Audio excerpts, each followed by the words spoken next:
This time around, oh, let me move that a little bit. This time around we got a holster for a 2.5 inch L frame. L frame. Not an N frame, but an L frame. Anyway, what I did is I used my 4-inch blue gun and I marked the barrel at the 2.5 inch mark. I had another pattern for a 2.5 inch L frame, but it didn't have enough forward. In fact, it didn't have any forward cant. It was for a straight drop. This one, I wanted to put some forward cant on. So I took and I made another pattern, and that's this right here. After I drew that and cut it out, I made another piece, traced around it, made another piece. Then I cut these bits off. Those will be my stitch lines. So this piece can just go under there.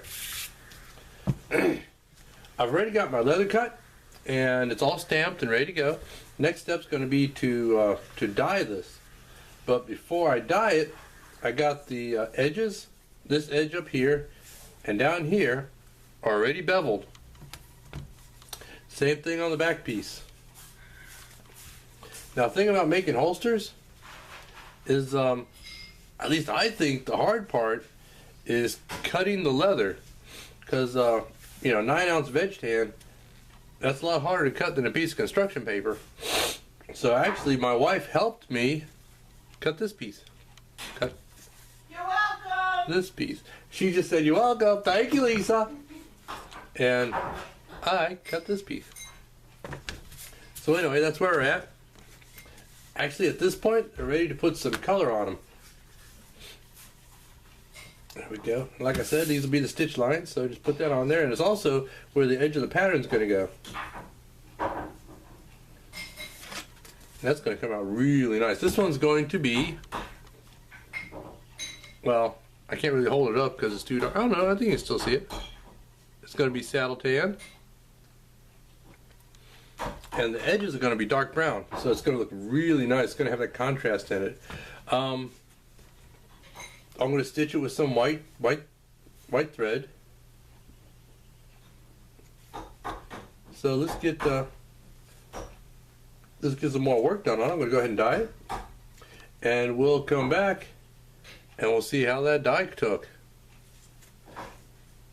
Because sometimes when you dye leather, if you dye one piece of leather off of like a double shoulder or something, and then you get another piece of leather off a different section of that same double shoulder, a lot of times they won't turn out the same.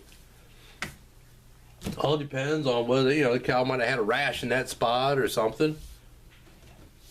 Like one piece of skin won't take dye the same as another piece of skin. So I'm wanting these to come out a little bit lighter, so I cut them off of a different section of the cow than what I used the last time. So we'll see how this comes out. It looks pretty good. I think it'll come out pretty good. Now the way I'm going to put the dye on is I'm just going to take it out of a little jar, use a dauber, and spread it around. You can check my other videos. I got lots of videos where I'm actually dyeing the leather. So I'm just going to go ahead and dye this, and we'll come back.